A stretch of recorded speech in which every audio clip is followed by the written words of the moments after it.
말기. 통일신라 얘기를 마지막 좀 얘기를 해보면은 제일 좀 욕을 먹은 왕이 진성여 왕이잖아요. 진상여 왕이라고 원종과 애노에 난 그 생각나시죠? 그때도 후고구려도 있었고 보니까 발해도 있었어요. 그러니까 말이 후삼국이지 4개의 나라가 있었던 거예요. 그리고 아니다. 진성여왕 때 후고구려 후백제도 있었고 그 다음에 발해도 있었어요.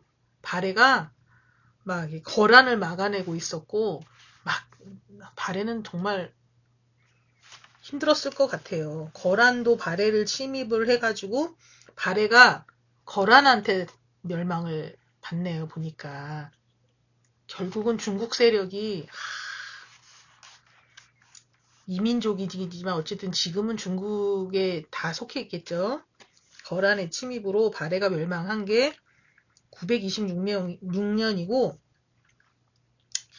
그 발해 유민이 결국은 고구려 유민이 발해 유민이잖아요. 발해 유민을 포용한 게 태조왕건이에요. 고려 세력. 고려. 그러니까 고려 그 태조왕건이 잘한 게 그거잖아요.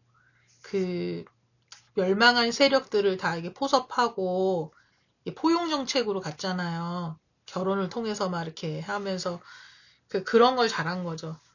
발해 유민도 포섭을 해가지고 포용을 해요.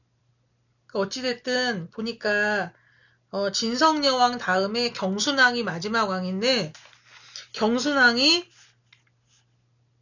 발해가 멸망하고 나서 몇 년 후에 거의 9년 후에 통일신라가 경순왕을 마지막으로 멸망을 하고 태조왕건한테 투항을 하네요. 보니까. 그리고 견훤도 끌어안는 후백제 견훤도 태조왕건이 끌어안고 하여튼 그래가지고 후삼국을 고려가 건국된 거는 918년인데 그때는 고려가 건국됐을 때 후고구려도 있었고 그 다음에 견훤도 있었어요. 후백제도 있었고 후백제, 후고구려, 통일신라 그 다음에 발해까지 다 있었어요. 4가지 나라가 다 있었는데 고려가 건국된 거예요. 그러니까 5개 나라가 있었어요. 그거를 싹 다 통일신라도 투항하고 경순왕이 투항하고 후백제도 저기 하고 후고구려도 저기 하고 발해는 거란한테 멸망당하고 해서 그 유민을 포섭하고 해가지고 태조왕건이 싹 해가지고 깨끗이 통일된 게 936년이에요. 고려가. 그래서 고려가 통일 왕조가 된 게 936년이에요. 그러면서 보세요. 건국은 918년에 했는데 싹 다 통일한 건 936년인 거죠. 그 태조 왕건이 뭘 했냐면은 흑창을 설치해서 흑창 이런 거는 다 이런 공공 그런 창고잖아요. 그래서 대비를 하는 거죠. 그냥 이렇게 농사 잘 안 됐을 때를 흉년을 대비해서 복지제도죠. 한마디로 복지제도. 이런 거를 설치를 하고 태조왕건은 굉장히 덕장 같아요. 그죠?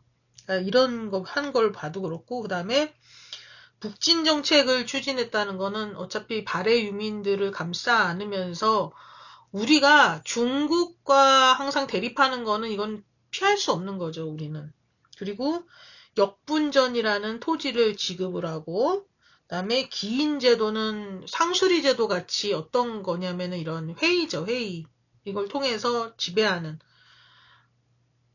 신라는 화백회의가 있었잖아요. 상대등. 그죠? 통일신라는 화백회의, 상대등이 있었고, 그 다음에 상수리제도가 있었고, 그죠? 근데 이제 고려는 기인제도가 있었다는 거, 그 다음에 사심관제도가 있어서 무슨 판사 같은 것 같아요. 사심관제도 이게 있었고, 훈요십조라는 어떤 법이 있었다. 훈요십조.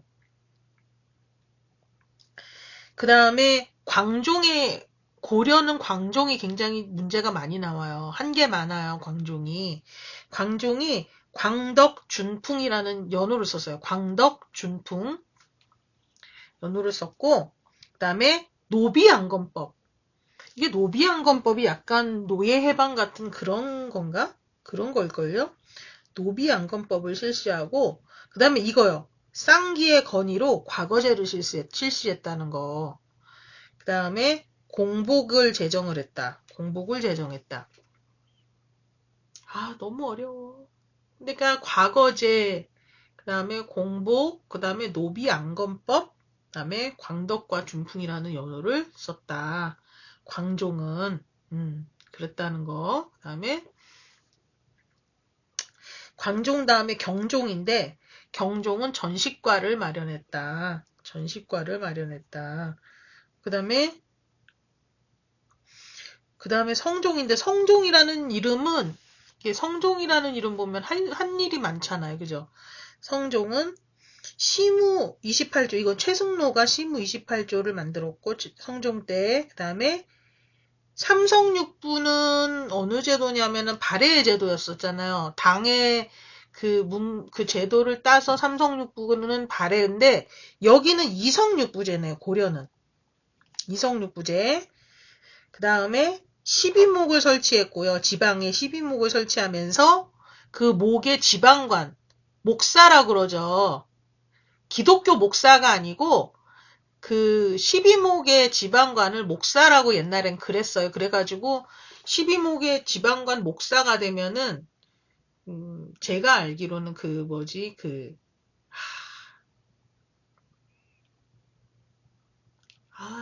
용어가 생각이 안 나네. 집안의 가게도 뭐라 그러죠? 거기에 이렇게 써준다고 그러더라고, 목사는. 그렇겠죠.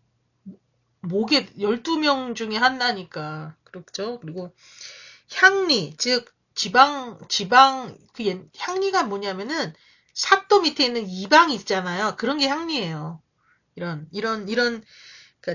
지금 지방직 공무원이죠. 이런 향리제를 마련했고, 그 다음에 국자감을 설치했다. 국자감이 고려의 대학교죠. 그죠? 국립대학 국자감을 설치했다. 이게 성종이 하고, 건원중보라는 이거는 뭐냐면은 화폐죠. 화폐. 건원중보를 발행했다. 화폐가 건원중보구나. 국자감을 설치했다. 이게 성종이 한 일이고요. 성종 때, 그러니까 거란이 발해도 멸망시켰잖아요. 그러니까 발해의 유민을 흡수한 고려, 왕건이 흡수해가지고 이렇게 또 이어가잖아요. 그러니까 이 거란은, 그러니까 이 중국 세력은 왜 그러냐면은 펼치지 않으면 어디서 뭘 할 수가 없나 봐. 그러니까 또 이제 그 거란이 1차 침입을 온 게 어디냐면 성종 때 와요. 거란이. 그러니까 어떻게 했냐면은 서희라는 대단한 관리가 외교 담판을 벌여서 논리로 이겨가지고 말로 해가지고 강동 6주를 확보를 해요. 그러니까 어떻게 말을 얼마나 잘했는지 모르겠어. 이렇게 돼요. 그랬고 그 다음이 이제 목종이에요. 성종 다음에 목종인데 전식과를 개정해서 개정 전식과를 했고 강조의 정변이 일어난다. 정변이 뭐예요? 쿠데타가 일어난 거예요. 그러니까 이때 조금 위기가 있었나 봐. 예, 약간 리더십에 부재가 있었나 봐. 목종 때. 그 다음이 누구냐면 헌종인데 현종이네요. 헌종이 아니라 현종인데 거란이 두 번째 침입을 해요. 2차 침입. 아무리 생각해도 이상하게 손해본 것 같아. 말로 그냥 해가지고 강동 육주까지 내주고 우리가 얘네를 먹으려고 했는데 오히려 땅을 내줬어. 그러니까 호시탐탐 노렸겠죠. 예. 그러다가 이제는 세월도 지났고 이제 또 한바탕 해봐야지 하면서 내려온 거죠. 2차 침입을 했어요. 그랬더니 2차 때는 또 어떤 인물이 있었냐. 1차 때는 서희가 있었는데 2차 때는 강감찬이 있었죠. 강감찬이란 강감찬이요. 제가 강실에서 알아요. 강감찬이 사람들이 강감찬 장군이라고 하니까 굉장히 무신인 줄 알거든요. 아니에요. 강감찬은 문신이었고, 그리고 굉장히 똘똘했어요. 그때 그 과거제가 있었잖아요. 과거 장원급제 했던 사람이에요. 1등 했던 사람이에요. 굉장히 학식이 뛰어나고 굉장히 머리가 좋고, 그러니까 학문 쪽에 있었던 문과였다니까? 이 사람이. 근데 강감찬이 머리가 좋으니까, 전쟁도 머리로 하는 거거든요. 머리가 좋으니까 귀주대첩에서 이겼다. 귀주대첩에서. 그러면서, 거란이, 그 다음에 3차 때 막아낸 건가 보다. 3차 때 강감찬이 귀주대첩에서 막아냈다. 거란이 3번이나 쳐들어오네. 아, 징글징글해, 그죠? 그 다음이 현종 다음에 문종인데, 문종 보세요. 이름부터가 문종이야. 이런 사람들은 어때요? 굉장히 이제 지적이죠. 굉장히 이제 사무에 강해. 구제학당 벌써 다르죠? 구제학당을 설립을 한다. 최충의 구제학당 이거 뭐냐면은 어떤 사학? 학원 같은 거죠. 학원. 최충이 구제학당을 설립하고 문종 때 그다음에 경정전식과 이거 토지제도 같아요. 경정전식과를 도입을 한다. 그 다음에 문종 다음에 숙종인데 숙종은 주전도감을 설치한다. 주전도감?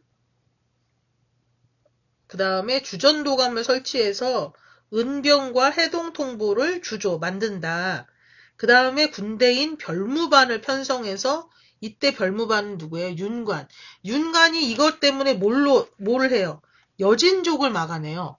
그러니까 거란이라는 이민족이 3차 때 강감찬한테 깨지고 나서 이제 딴 데로 갔는데 여진족이라는 다른 이민족이 내려왔을 때 그 숙종 때 그 윤관이라는 우리나라 그 윤관이 별무반을 편성해서 여진족을 막아내죠. 예. 그러고 나서 예종 때 국가감의 칠제를 개설했다. 이건 과목이죠. 칠제는 과목일 거예요. 국자감의 칠제를 개설을 해서 인재를 양성하고 양현고라는 거를 설치했는데 양현고가 뭐냐면 이게 장학금이에요. 장학금 제도. 이걸 설치해서 안정적으로 인재를 길러냈다는 거죠. 이게 언제예요? 예종 때. 이름이 예자가 들어가니까 벌써 문종, 예종 이런 사람들은 되게 학문적인 사람들이야. 예. 예술적이고 학문적인 사람들이지 막 이게 전쟁 치르고 막 이렇게 막아내고 막 이런 게 아니라고요. 잘 봐야 돼요. 그 다음에 여진을 정벌한 게 숙종 때가 아니라 별무반을 만든 게 숙종 때고 윤관이 예종 때 윤관이 여진을 정벌하네요. 윤관이 굉장히 두 임금을 섬겼네요. 그죠? 2대에 걸쳐서 섬기면서 굉장히 어떤 업적을 이뤘네요. 그러면서 여진을 정벌하면서 만든 게 아까는 서인은 강동육주를 확보했다면 윤관은 동북구성을 축조를 한다. 동북구성을 만든다. 그리고 그 다음에 예종 다음에 인종인데 인종 조선시대의 인조 고려시대의 인종 이런 사람들은 이게 좀 뭐랄까 순환이 많아. 예, 순환이 많아. 이게 잘 고난이 있어요. 잘 보세요. 인종 때 이자겸이라는 사람이 난을 일으켜요. 이자겸이 그때 아마 그러니까 굉장한 관리였을 거예요. 고위 관리, 최고 고위 관리. 그러니까 실세를 쥐고 있던 약간 내선 실세 같은, 비선 실세 같은 사람이 이자겸이었을 거예요. 근데 이자겸이 자기 딸을 어떻게 시집 보내려고 하는데 그게 잘 안 돼가지고 열받아서 난을 일으켰나? 아무튼 그럴 거예요. 그 난이 인종 때 일어나요. 그러니까 인조 이런 사람들이 약간 어질린 자를 써서 그런지 몰라도 굉장히 순해서 그런지 몰라도 그게 많아요. 순환이 많아. 예. 이자겸의 난이 이 사람이 인종에 아마 장인쯤 아마 뭐 그런 거 될 거예요 아마. 이 사람이 난을 일으켜요. 그리고 묘청이 서경 천도 운동을 벌여요. 서경이 어디냐면은 평양인가? 서경이? 평양일 거예요. 서쪽에 있잖아요. 그러니까 우리는 여기 있으면 안 된다. 왜냐면 고려의 수도는 맞는데 개성이잖아요. 개성. 개경이란 말이 개경. 그때 말로는 개경은 안 된다. 이때 뭐 어쩌고저쩌고 해가지고 우린 서경으로 가자. 서경으로 가야 된다. 막 이랬단 말이에요. 그게 바로 묘청의 서경천도 운동이 인종 때 일어나. 그러니까 천도를 말한다는 것 자체가 이게 굉장히 이게 그렇잖아요. 이게 왕이 해야 될 일을 묘청이라는 일반인이 그렇게 했다는 거는 이거는 어떻게 보면은 역모야. 그잖아요. 예. 서경천도 운동 이 묘청을 누가 진압하냐면은 삼국사기를 편찬한 김부식이 진압해요. 김부식은 귀족 대표잖아요. 대단한 귀족이었잖아요. 그러니까 김부식이 보통 사람은 아니야. 그러니까 김부식이 묘청이라는 애가 까부네. 뭐 천도를 우는 애. 이 자식이 말이야 까불고 있네 이러면서 이제 진압을 해요. 예. 그런 일이 있었다는 거예요. 인종 때. 그 다음에 인종 다음에 의종이고 별일 없었고 의종에서 명종으로 넘어가는 과정에서 무신들이 난을 일으켜요. 그게 뭐예요? 무신정변이에요. 무신정변. 근데 이 명종 때 난이 많네요. 이 무신 때 무신정변이 일어나고 무신들이 이제 집권을 하는데 비선실세죠. 뭐 그죠? 이때 그거에 대한 불만으로 이제 노비들이나 이런 계급들이 이제 난을 일으키는데 망이 망소이의 난이 있었고요. 벌써 이름이 그죠? 천민들이죠. 망이 망소이의 난, 김삼이 효심의 난. 그러면서 요때 이제 무신정변 때는 최씨 정권이 이제 수립이 되죠. 무신 집권자들이 어떻게 최고 지도자가 누구였냐면은 처음에는 이의방이었어요. 무신 정변 때.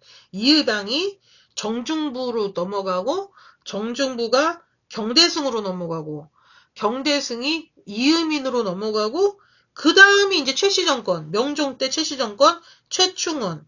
이후 최씨가 4대 60여 년 동안 최씨 정권이 돼요. 그러니까 굉장히 대단하죠? 어떻게요?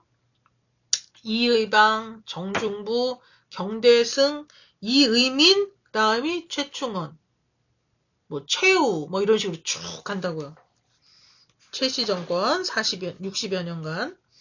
그 다음에 명종 다음에 신종.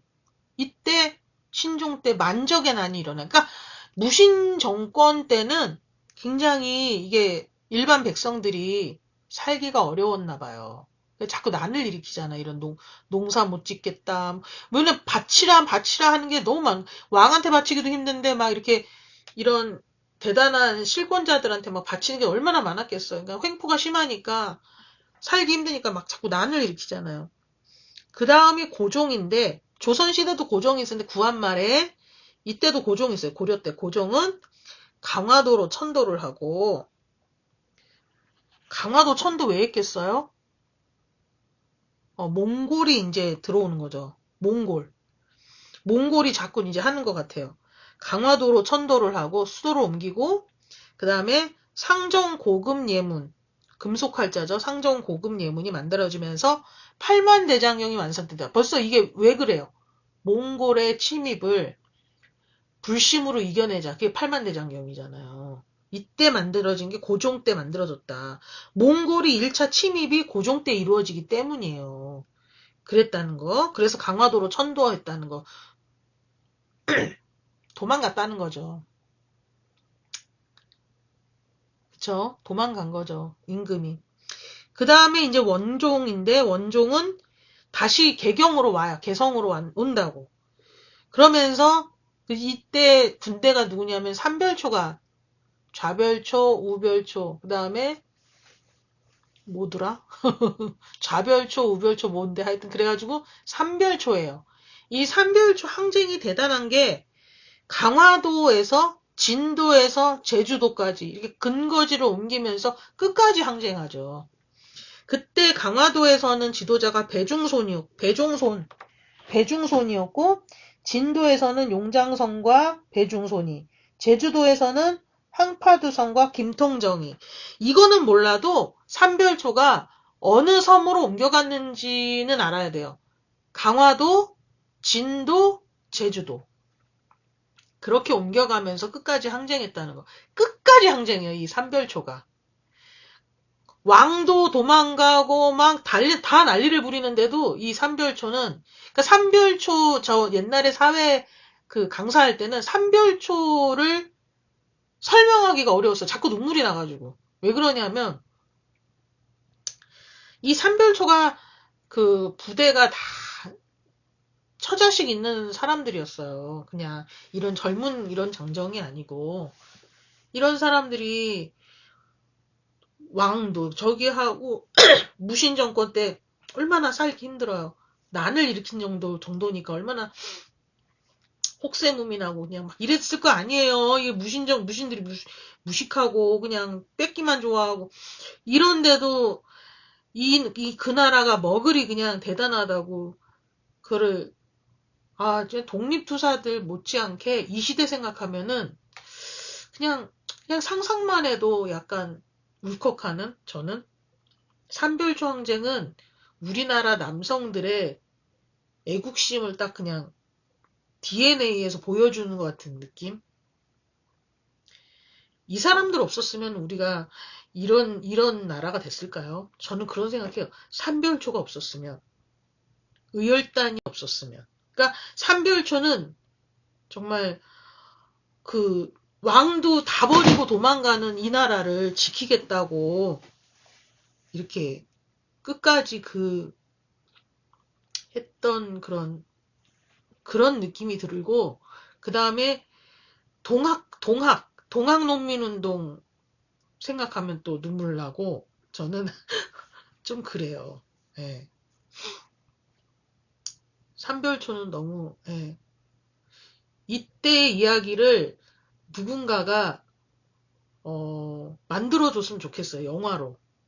정말 영화 같은 어떻게 이런 사람들이 우리나라 역사에 있어서 우리나라가 중국으로 완전히 복속되는 거를 다 막은 세력이 아닌가 저는 그런 생각 하거든요.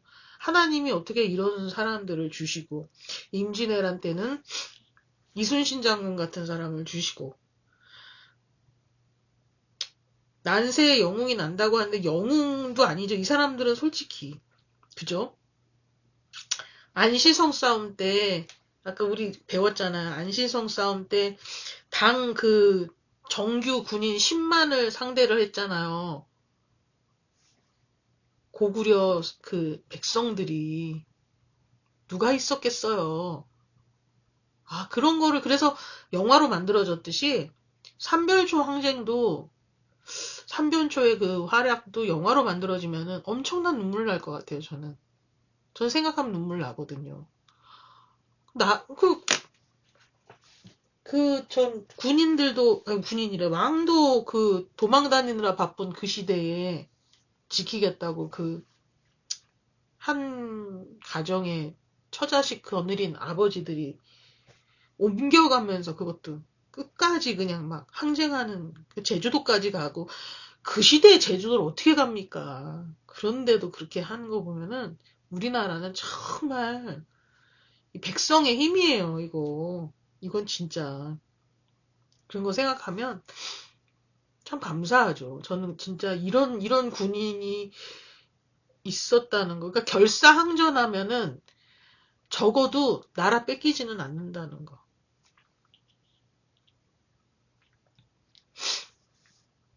그런 얘기 아세요? 어떤 거를 뺏기면은 다시 찾을 수 있대요. 뺏기면. 끝까지 해가지고 내가 힘이 없어가지고 어떻게든 했는데도 안 돼가지고 뺏기면 그거 다시 찾을 수가 있대요. 근데 내가 갖다 주면 못 찾는데. 그게 진리라는 거예요. 그러니까 우리의 주권도 우리의 어떤 대단한 우리가 지키고자 하는 이런 어리나 문화나 정신이나 우리나라 영토, 영공, 영해, 우리나라 백성들, 진짜 우리나라 이거요.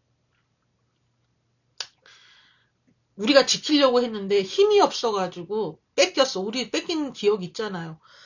그거는 다시 찾을 수 있어요. 찾았죠.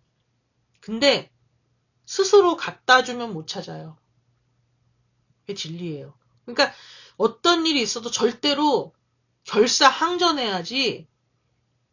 우리 뭐 힘이 들어서 중국에 속해야 되겠다. 그래서 거기에 도장 꽝 찍으면은 절대로 못 잡는다는 거야. 결사항전해야 돼. 그냥 핵무기를 우리가 개발해서 터트리더라도 다 죽자. 너도 죽고 나도 죽고 다 죽자 하더라도 절대로 우리가 갖다 주지는 말아야 돼요.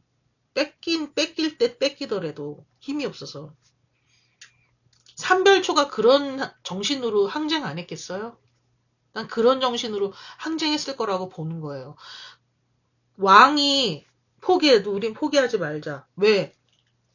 우리가 갖다 주진 말자. 끝까지 하자. 그런 정신 없이 그 대단한 그 몽골이 그 당시 몽골 어때요? 칭기스칸, 쿠빌라이 칸 어떻게 했어요? 전 세계를 다 먹었어요. 몽골이. 유럽까지 다 먹은 거 아니에요, 몽골이. 유럽 지중해 연안 막 싹 그냥, 그러니까 유럽 아시아를 그냥 유라시아를 그냥 평정한 게 몽골이잖아요.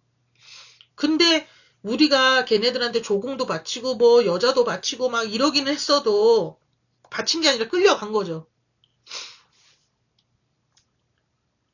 고개 숙이고 막 그냥 막 왕이 막 이렇게는 했어도 먹히지 않은 게 왜 그러냐?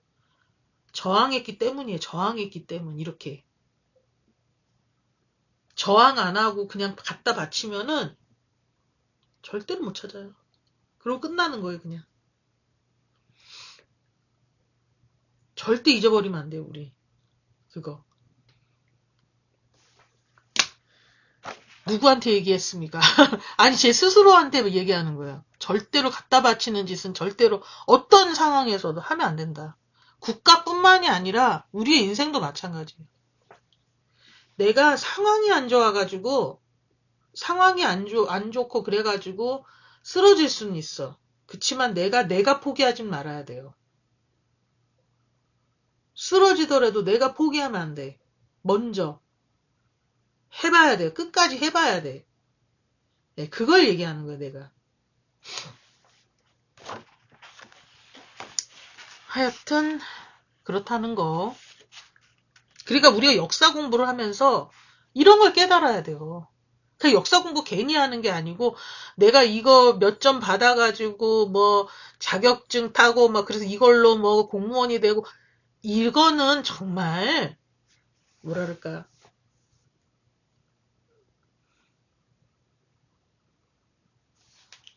뭐라 그래야 되나.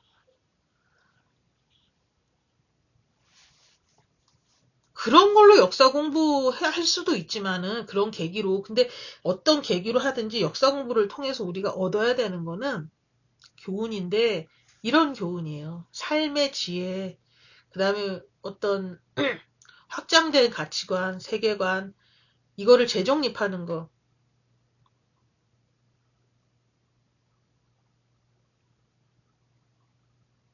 무슨 소리냐. 이거 너무 중요하다고 저는 생각해요.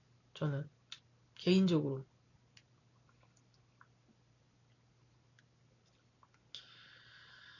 아휴, 뭐 하다 말았죠? 그래서 고종 때 강화도로 천도했다는 거 도망갔다는 얘기죠. 그래서 몽골이 1차 침입을 했기 때문에 도망갔고 상정 고급 예문이 이때 만들어지고 금속활자 8만대장경이 완성됐다. 그 다음에 원종 때 개경으로 다시 환도했고 삼별초가 대몽항쟁을 했다. 그 다음에 원 간섭기는 왕들 이름도 원에 충성하라고 충자가 붙어요. 그러니까 얼마나 참 너무 그쵸 굉장히 자 충렬왕 때 정동행성을 설치하는데 정동행성이 이제 원이 간섭하기 좋도록 하는 그런 기구죠. 식민기구. 정동행성이 설치하고 일련의 삼국유사가 간행되고 그 다음에 이승휴의 제왕운기도 간행이 됩니다. 다음에 충수광이 만권당을 설치하는데 충선왕, 연경 이게 뭔지 모르겠네요. 그 다음에 그 다음엔 충자가 안 들어가요. 공민왕은 이제 후기 왕인데 정동행성과 이문소를 폐지해요. 이거는 식민기구라고 생각하니까. 그 다음에 쌍성 총관부를 공격해요. 그러니까 공민왕이 나중에는 좀 욕을 좀 먹었는지 모르지만 굉장히 사실은 되게 잘하던 왕이에요. 나중에 무슨 어떤 정신적인 문제가 생겨가지고 그죠? 그렇게 된 거지. 쌍성 총관부를 공격하고 흥건적이 근데 침입해. 이런 오랑캐. 거란 여진 몽골 흥건적. 그 다음에 신돈을 등용하게 되고 그 다음에 정동행성과 이문소를 폐지한 대신 전민 변정도감을 설치하게 됩니다. 그 다음에 성균관을 정비하게 된다. 우왕 때는 직지심체 요절 이거를 인쇄하고 직지가 뭐예요? 현존하는 최고의 금속 칼자 그죠?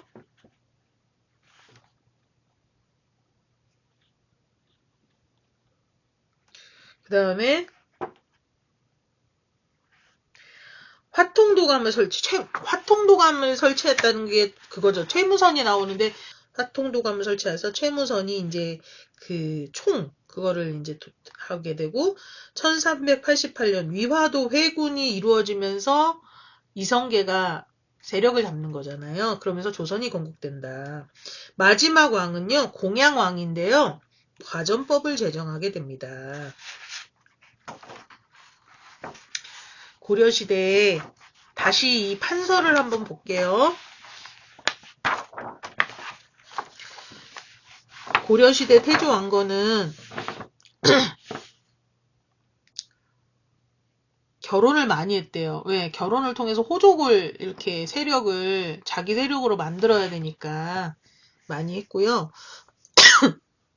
역분전, 그 다음에 사심관제도, 이런 판단하는 사심관제도, 그 다음에 기인제도, 이런 거 했고, 흑창을 만들었고요. 복지제도, 그 다음에 훈요 10조를 마련해서 이렇게 지배하기 좋도록 이렇게 했습니다. 그 다음 왕이 광종인데, 광종이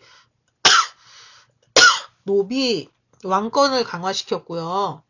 셌어요. 광종이 굉장히 리더십이 좋았고 노비 안건법을 만들었고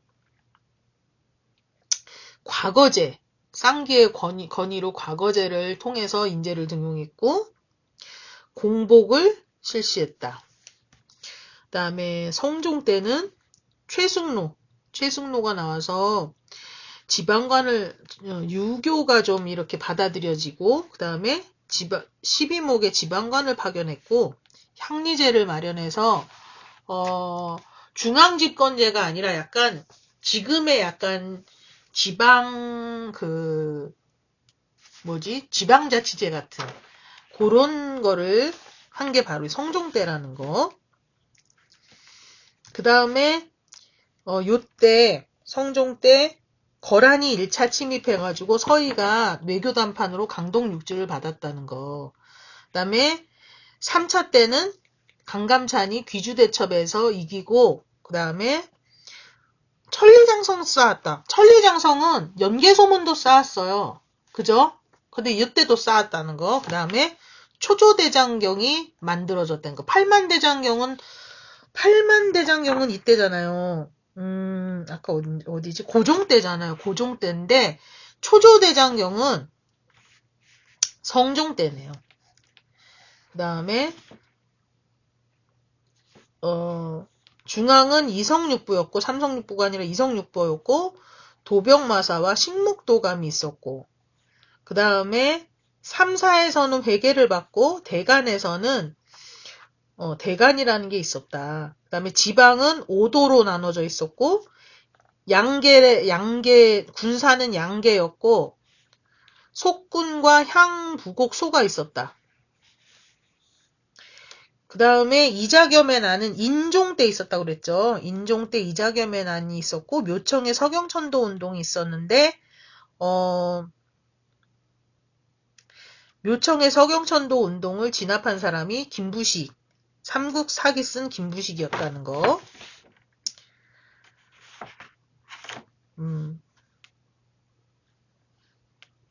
그 다음에 묘청의 서경천도 운동.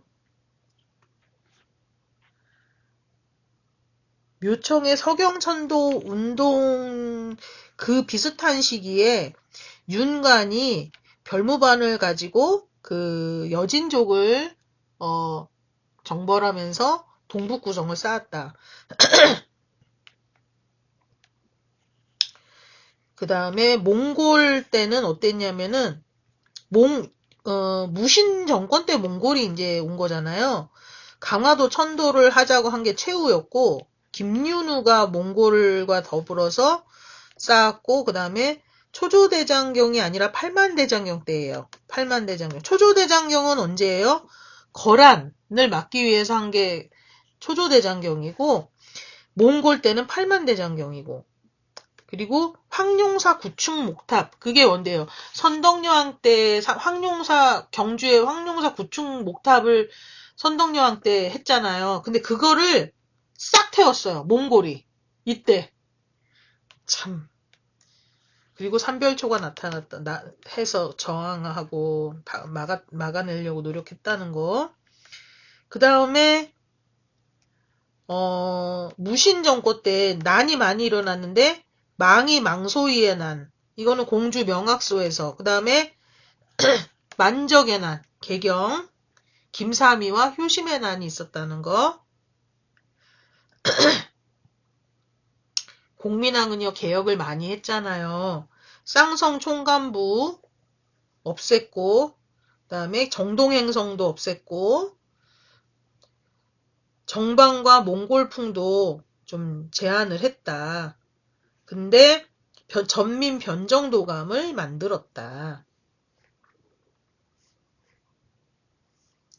경제사회를 보면 토지제도를 볼 수 있잖아요. 토지제도를 알아야 되잖아요. 토지제도가 어떻게 되냐면은,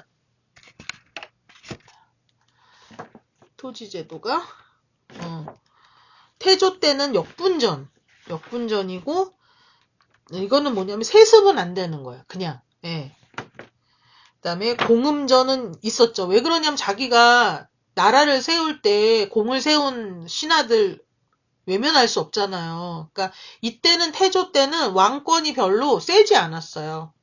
호족들도 난리 부리고 그러니까 그 사람들을 이렇게 하기 위해서 결혼 많이 했잖아요. 이 시기에. 그러니까 왕이 그만큼 별로 힘이 그렇게 세진 않았다는 거, 귀족들이 난리를 부렸다는 거. 그러니까 아무래도 토지를 좀 나눠줘야죠. 공음전 같은 거 이런 거 나눠줘야 되잖아요.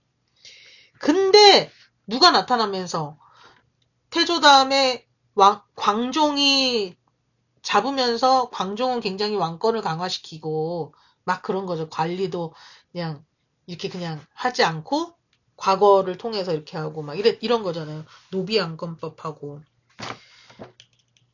그래서 공음전과 음서제도를 통해서 문벌이 형성이 된 거예요. 그 공신들이. 예. 문벌이 형성됐고 그 다음에 화폐는 성종 때 최초 화폐인데 건원중보였다. 건원중보. 그 다음에 활구, 은병. 이게 뭔지 모르겠다. 활구, 은병. 그 다음에 이때 문익점이 목화를 들여와서 이게 이제 뭐가 돼요? 면이 삼배? 목화가 저거죠. 면이 되는 거죠. 이렇게 됐다는 거. 문익점이. 이때 그 그러니까 개경이 수도였죠. 요때 그 개경의 그 상부 쪽에 강이 하나 흘러요. 예성강. 예성강의 하류가 이제 그 항구인데, 예성강의 하류의 항구가 병남도예요.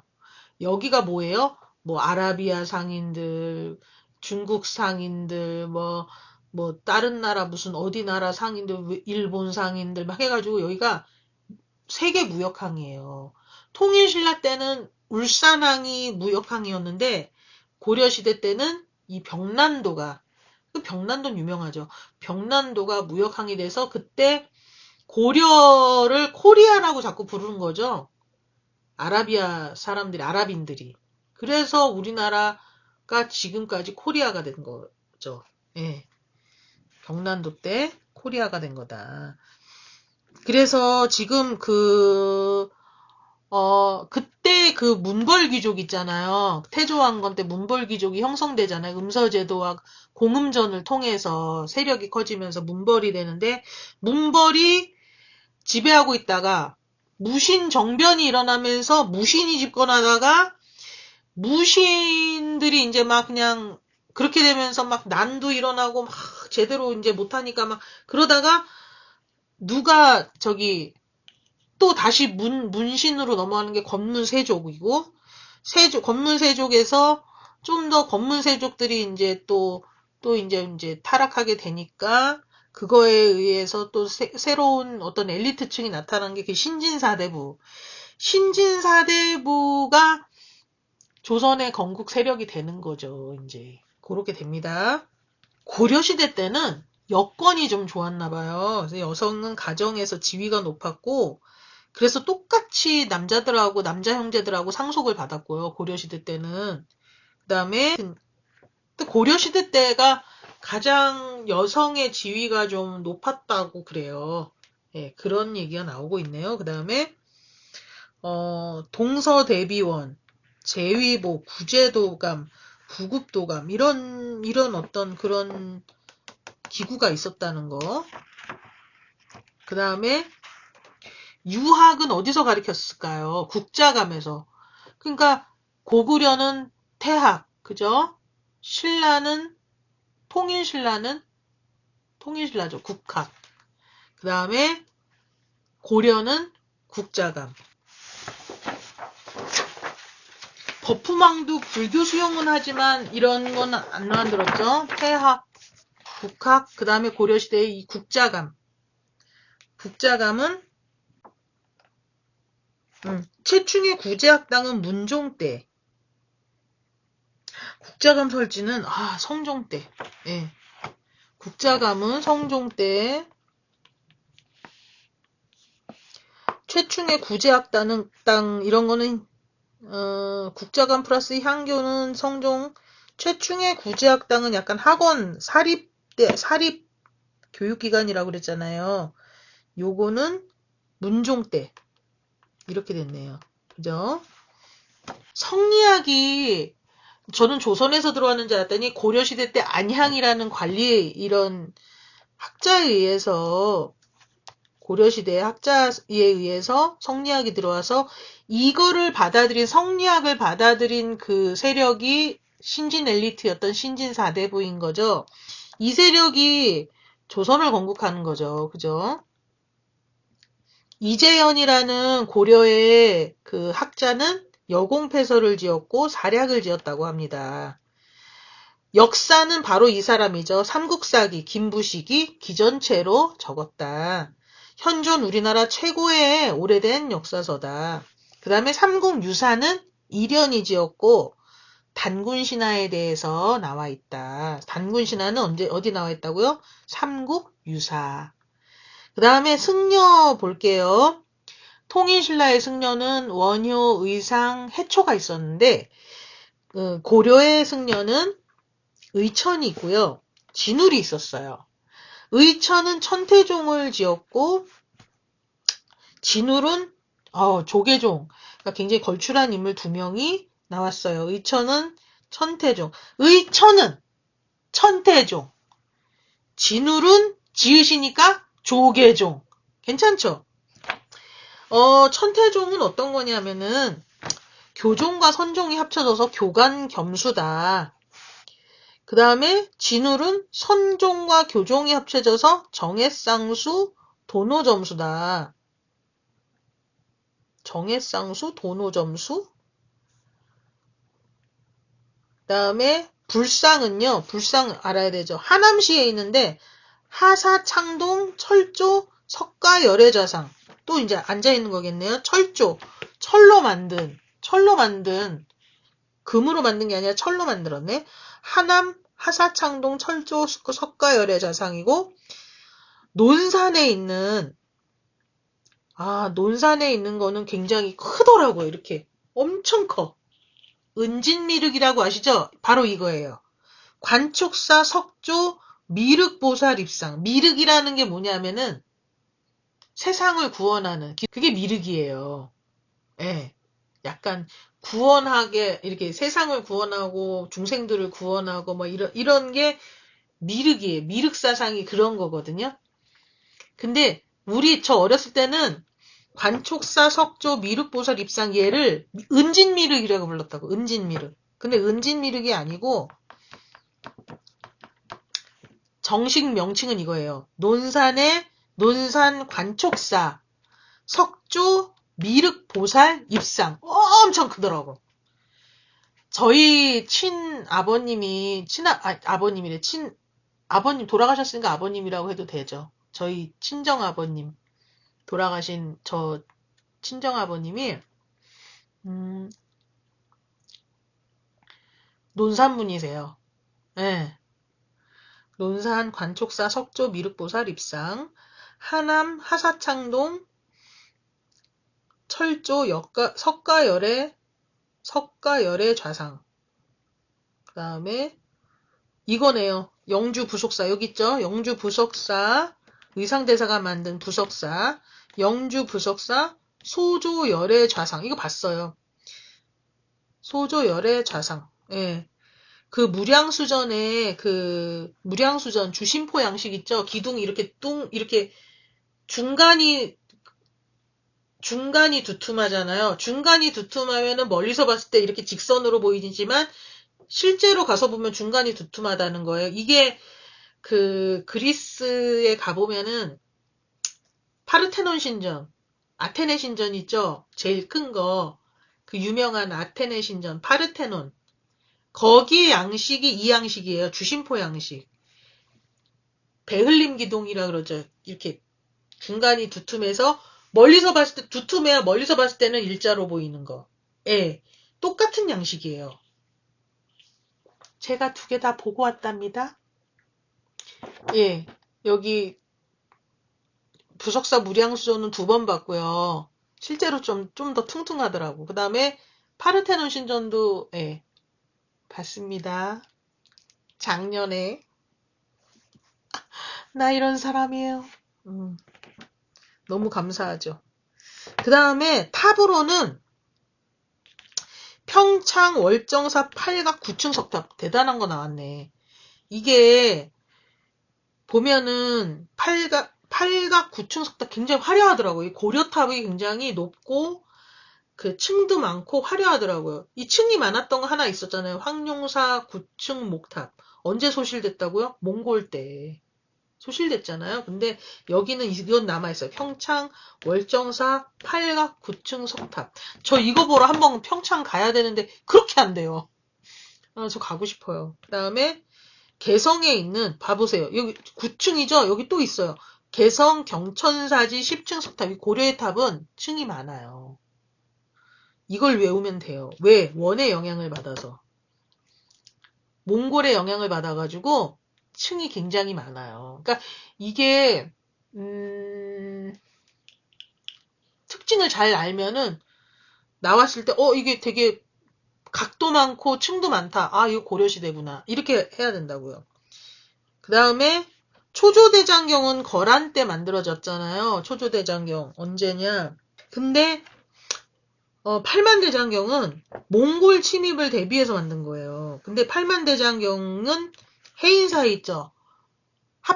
경남 합천군 해인사에 팔만대장경이 있어요. 근데 직지심체요절. 직지가 금속할자지. 아까 현존하는 가장 오래된 목판 인쇄술은 불국사 통일신라 때 불국사에서 3층 석탑에서 발견된 무구정광 대다란이경이잖아요. 근데 최고의 오래된 금속 활자는 직지심체 요절이라고 해요. 직지. 직지는 어디 있었냐? 청주에 흥덕사에 있었어요. 언제? 고려시대 때 만들어졌다. 그 다음에 고려시대 하면은 상감청자죠. 상감기법이 뭐예요? 이게 먼저 파낸 거에 다른 흙을 집어넣어서 유약을 발라서 구운 거. 그러니까 처음에 만들어진 그 청자랑 그 파낸 흙하고 다른 거죠. 채워가지고 모양을 만드는. 네, 그 상감기법이라고 하거든요. 그러니까 얼마나 손이 많이 갔겠어요. 굉장히 정성도 많이 가고. 그리고 그 오묘한 그 청자의 색깔은 그거 지금도 못 낸대요. 그거는 어떤 그 가마에 그 만들어진 그 다음에 불의 온도, 그 다음에 불을 내기 위한 그 재료 이런 게요. 딱 맞아 떨어져야지 그 색깔이 난대요. 이거는 지금도 어떤 기계로도 못한다고 그러더라고요. 그래서 상감청자 못 만들어낸대요. 그래서 대단한 거예요.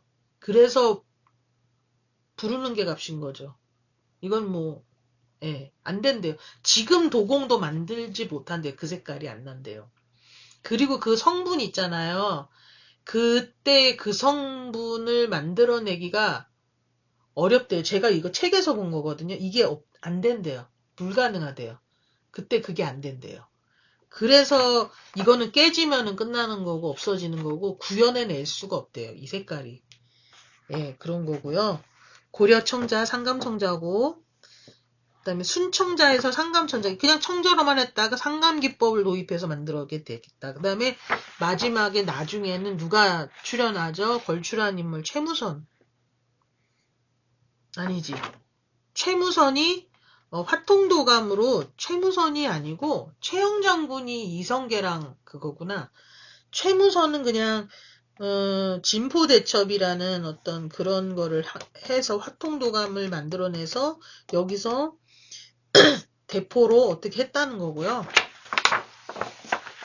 최무선이 있었고 그 다음에 위화도 회군이 이루어지면서 이성계가 이제 잡았는데 그때 라이벌은 최무선이 아니고 최영 장군이었어요. 최영. 황금을 보기를 돌같이 하라 했던 그 최영 장군. 그게 너무 청렴결백하면은 권력 잡기 힘들죠, 그죠? 보면은.